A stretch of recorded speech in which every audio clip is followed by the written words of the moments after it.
This is absolutely ridiculous, as an NBA insider has revealed the fate of LeBron James and the Los Angeles Lakers' future. And guys, I think a lot of you guys are probably going to disagree with what he has to say. So in today's video, we're going to talk about what those remarks are, the implications it has on the Los Angeles Lakers, and realistically, if he's actually correct. And welcome to Lakers Digest. My name is Hunter Pitcoff, where we cover everything surrounding your Los Angeles Lakers. And yes, it is the offseason. It's one of the slowest times of the year for the NBA and, of course, for Lakers news. But with that being said, we still are giving you guys around-the-clock coverage, as this is still a very important offseason and upcoming season for the Lakers. And 73.5% of you guys watching our videos already watching, are not subscribed. If you are one of those people, and I'm calling you out, hit that subscribe button, because I promise you guys, this is where you're going to get all the information, all the breaking news, all the reports, the rumors, everything in between surrounding your Lakers. It's going to be right here on this channel. I don't want to keep you guys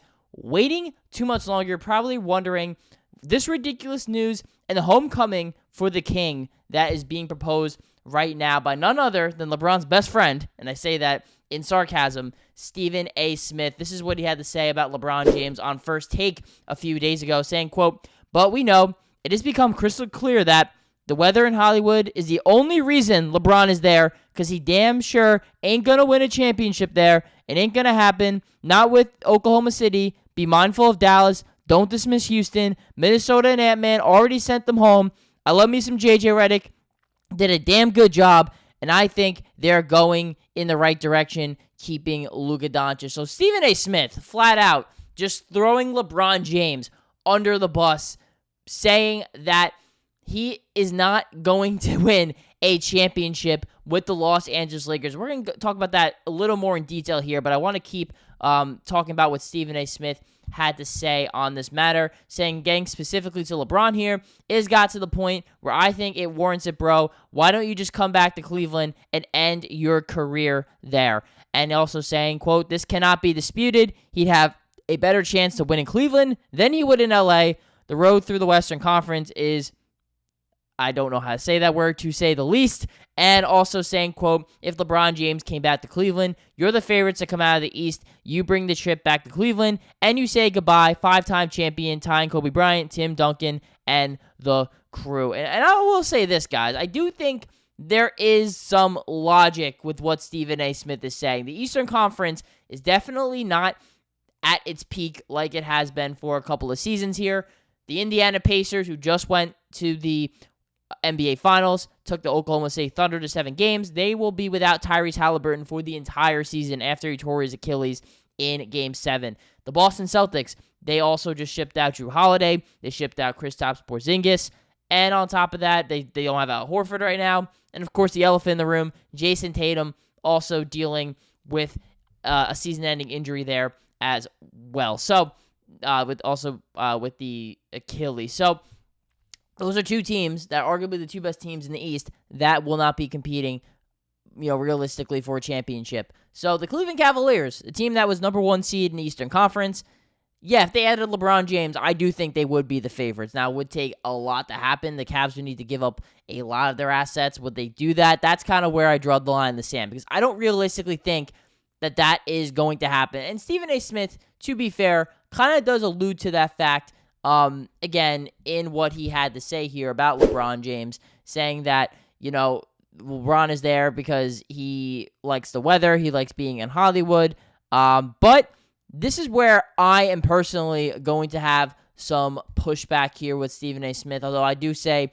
does bring up some good points about just looking at the Cavaliers and being out there in that Eastern Conference. And the chase for ring number 5, can LeBron realistically do that for the Los Angeles Lakers this season? And this is where I'm not going to say right now the Lakers are going to win the championship, but we're going to make a case about how they could potentially win the championship. And a lot of that does factor in LeBron James, right? I mean, this is somebody who, at 40 years old last season, is going to be entering year 23, year 41 of his life, averaged almost 24.5 points per game, 8 rebounds, 8 assists.